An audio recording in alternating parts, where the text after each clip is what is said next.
Hi everyone, it's so good to be here again. Thank you so much for tuning in. It's another beautiful time, and this is the best place to be, and we give you trending, exciting, reliable, and authentic happenings. And right here, don't forget that the NSAS movement got to the US and other places, and the International Court has announced that there will be probe of Nigeria for crimes and against humanity. And this time around, they said they are coming really hard on Nigeria, and in Nigeria to the president and all involved in the killing and also in the crimes committed against humanity in the country. Well, we hope this will be the way out for Nigerians, because the level at which insecurity is taking over the country is really so painful, and no one is saying anything about it. The president seems not to be concerned, and even the service chiefs seem not to be doing anything. On a daily basis, people are kidnapped, people are killed, just like that, without any form of security for their lives and properties in the country. Anyway, more details will come to you shortly, but please, if you have not subscribed to our channel, what are you waiting for? Please hit the subscribe button and also turn on the notification bell, and don't forget to hit the like button. Yes, help us do that. That is the best way we can get encouraged and send you more updates. All right, without further ado, let us dive right into the details and see all that the ICC has planned for Nigeria. The International Criminal Court (ICC) has announced it will open full probe into Nigeria's security forces and terror organization for crimes against humanity, having gained enough evidence.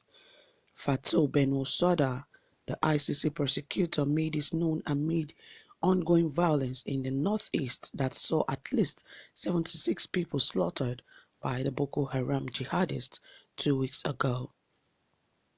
Following a thorough process, I can announce today that the statutory criteria for opening an investigation into the situation in Nigeria have been met. Bensouda said in a statement issued at the ICC headquarters in Hague. ICC prosecutors opened a preliminary investigation into the situation in Nigeria in 2010, but Bensouda now wants permission from judges to proceed to full-blown formal probe. Gambia-born Bensouda specifically preferred to acts committed by Boko Haram, whose 11-year insurgency in the country have claimed the lives of at least 36,000 people. Around 2 million others have been displaced.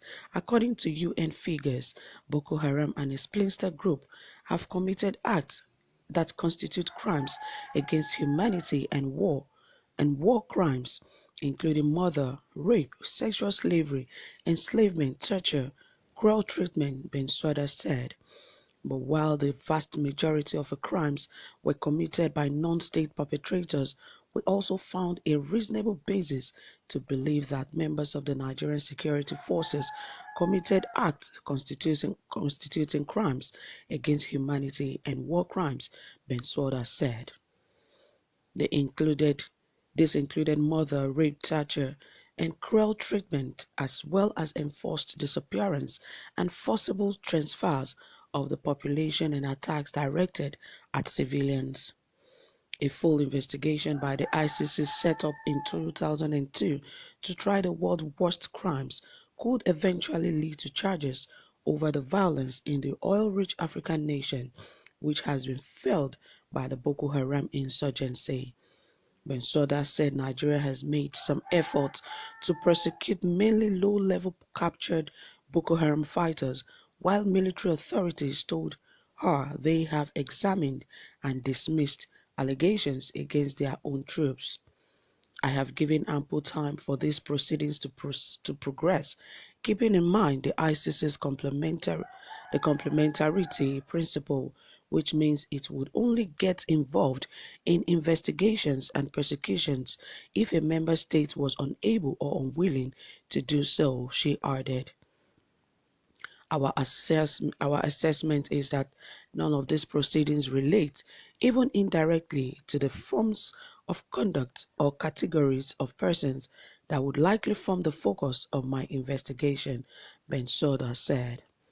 Boko Haram's main group claimed responsibility earlier this month for the massacre of some 76 farm workers in an area outside Borno State's capital, Maiduguri, in which dozens of laborers were moved down by gunmen on motorbikes.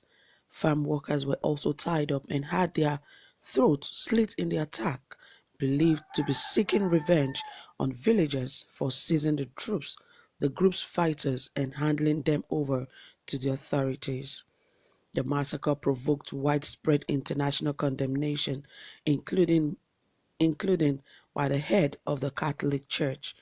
I want to assure my prayers for Nigeria, where blood has unfortunately been spilled once more in a terrorist attack, Pope Francis said at the Vatican during a weekly general audience earlier this month. Meanwhile, state security sources said 10 Nigerian troops were killed on Monday in clashes with IS-linked jihadists in Borno State. Fighting erupted when a team of soldiers stormed a camp of Islamic State West Africa province in Alagano village in Gambua district.